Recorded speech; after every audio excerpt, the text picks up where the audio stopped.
maintenant, j'accueille le réalisateur de La Maison de Poussière, Jean-Claude Rozek.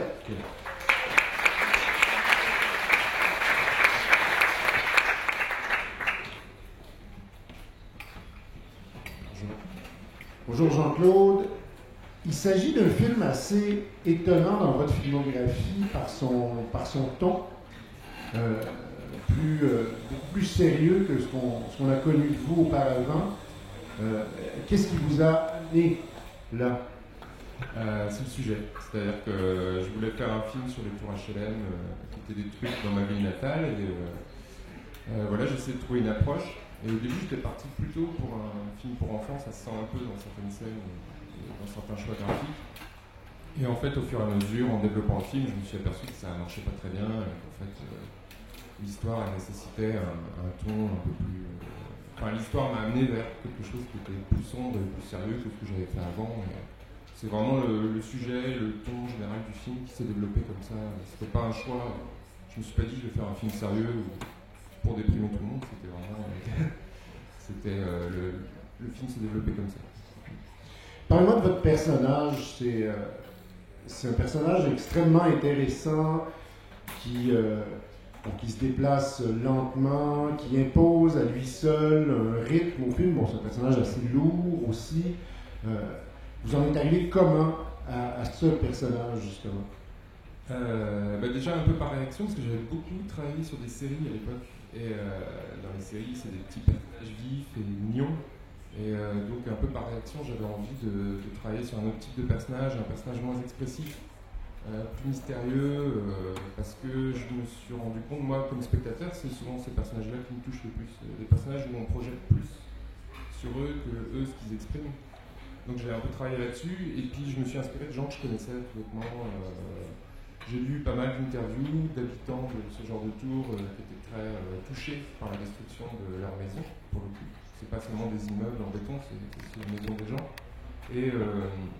Et voilà, je me suis inspiré de gens que je connaissais, les femmes de cette ville-là. C'est un mélange de personnages,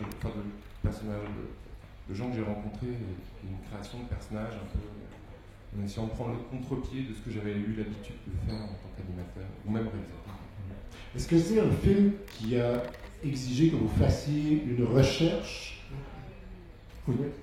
Oui, je me suis... déjà, je me suis rendu compte que j'ai vécu dans ce genre de tour quand j'étais gamin, mais je ne connaissais pas du tout le contexte dans lequel ces tours avaient été construites, etc. Donc je me suis pas mal documenté sur les tours HLM, surtout que moi je suis originaire de Lorient, c'est une ville en Bretagne, près de la mer, et qui a été rasée pendant la Seconde Guerre mondiale, donc on a beaucoup de bâtiments de ce type qui ont été construits après la guerre, des bâtiments économiques, on va dire, et qui vieillissent mal en fait.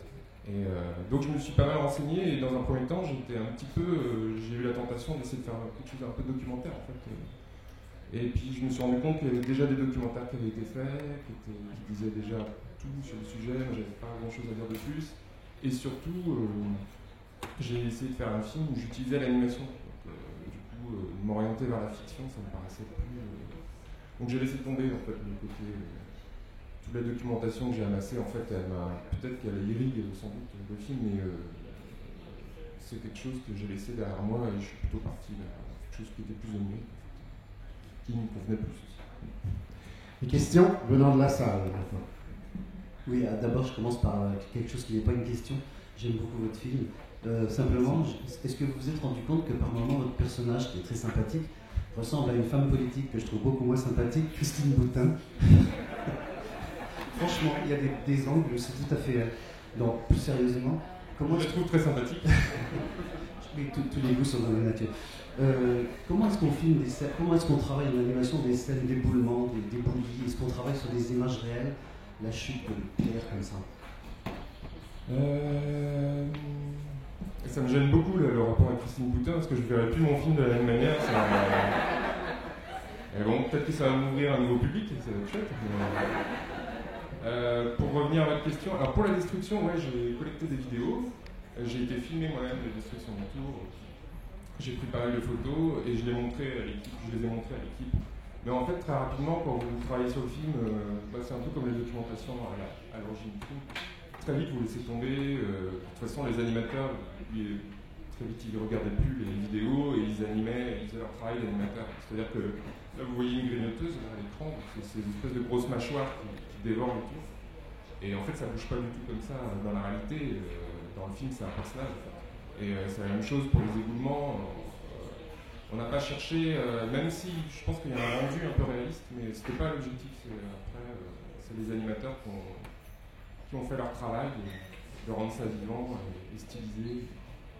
J'aurais souhaité savoir comment vous était venue l'idée des statues, et notamment la dernière statue qui se casse devant les yeux de, apparemment, la défunte, fantôme. En fait,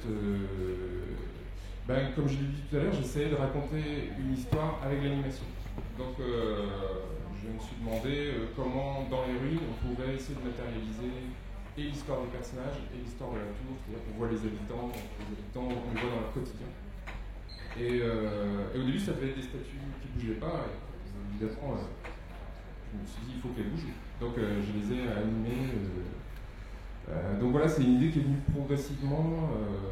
Et puis par rapport aux photos que j'avais prises aussi, moi j'aime bien regarder des trucs et y voir des images cachées, et en regardant des matières, si vous restez suffisamment longtemps à les regarder, et si vous avez rien d'autre à faire, vous trouvez des personnages et des visages. Donc l'idée m'a paru bonne, et ça me paraissait correspondre au sujet.